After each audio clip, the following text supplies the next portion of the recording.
Salom obunachilar, sizlar bilan men va bugungi videoda top 10 ta mod haqida gaplashamiz. Qani unda videoga go. Xo'p, birinchi modimizda qurol modi. Bu yerda juda ham ko'p turdagi qurollar bor. Animatsiyasiga esa gap bo'lishi mumkin emas. Ko'ring, o'zingiz modni o'rnatib ko'rishingiz mumkin.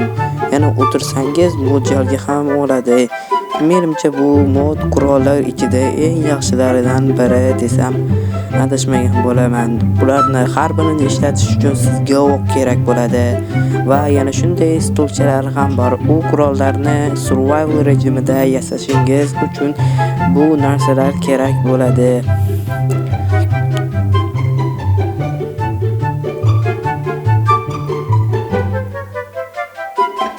Keyingi modimiz esa juda ham hammaga yoqadigan mod, ya'ni horror mod.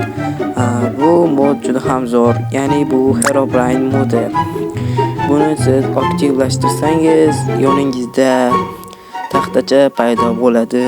Taxtachada shunday yozuvlar bo'ladi va atrofni tuman ham tushadi va bu kifoyangizni anchagina qiyinlashtirishi mumkin. Masalan, men bu modda o'ynaganimda juda ham qo'rqinchli bo'lmagan. Chunki qo'rqinchli emas. Xo'p, keyingi modimizda Project Walker modi. Bu modda siz zombi apokalipsisda ketasiz va o'sha yerda yashab qolishingiz kerak bo'ladi va odamlarni ko'rsangiz xursand bo'laverishini maslahat bergan bo'lardim. Chunki ular sizni ko'p narsadan himoya qilishadi va shunday teksturalar ham paydo bo'ladi yo'lingizda va ular ichidagi resurslar sizni omon qolishingizni ta'minlaydi. Va mana shunga o'xshash teksturalar ham bo'ladi. Akkancha mana bu narsani ustini bossangiz sizga narsa beradi va akem tushdi.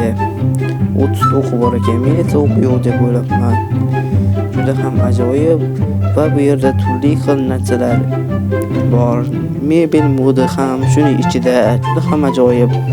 Bu modni o'ynashni maslahat beraman. Keyingi modimiz qaraylar bu manzarani. Keyingi modimiz juda ham ajoyib bo'lgan mod.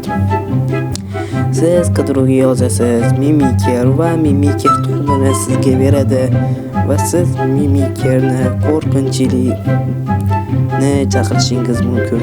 Bu Minecraftdagi eng qo'rqinchli afsonalardan biri hisoblanadi. Buni siz albatta mod bilan chaqirasiz.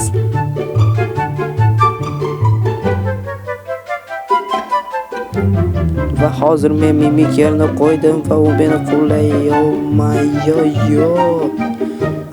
Orqamda yetib olayotgan bo'lsa hamki, my god.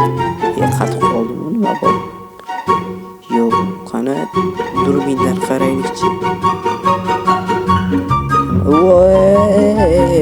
Qoch. Ikkita bo'lib qolishdi. Yo, tezroq qoch.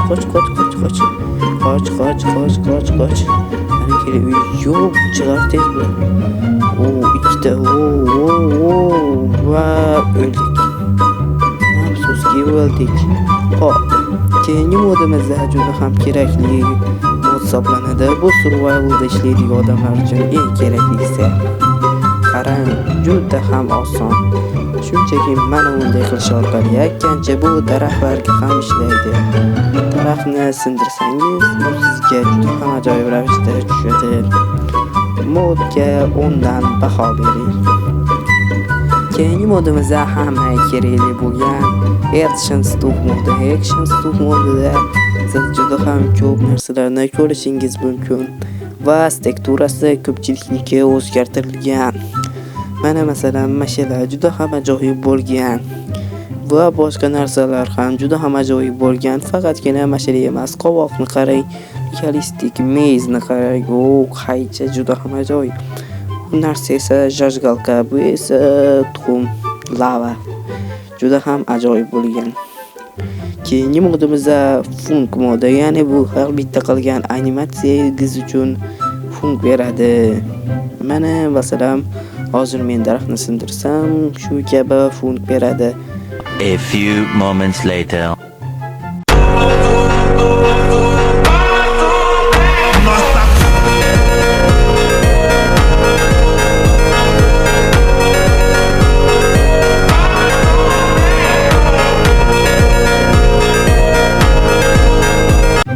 Keyin to'g'rirog'i uni mod ham bo'lmaydi. Juda ham ajoyib. 10 dan baho bering. Masalan, men 10 dan 9 bergan bo'lardim. Bunchalik ham kuchli shader emas, lekin grafikasi juda ham ajoyib. Va bu yerda deyarli hech nima o'zgartirilmagan. Ovora bo'lib, menga o'xshab elementarni qarab o'tirmang. Va shaderga gap yo'q menimcha. Birinchi videoda ko'rdingiz. Va ko'pchilik shader deganda suvni tushunadi. Suv juda ham chiroyli. Suvni tagiga esa gap bo'lishi mumkin emas. Menimcha bu ajoyib shader bo'la oladi. Kerak videoda 10 ta mod bo'lishi kerak edi, lekin 8 ta bo'ldi. Bu uchun uzr so'rayman. Bitta mod ishlamay qoldi, bittasi esa yo'q.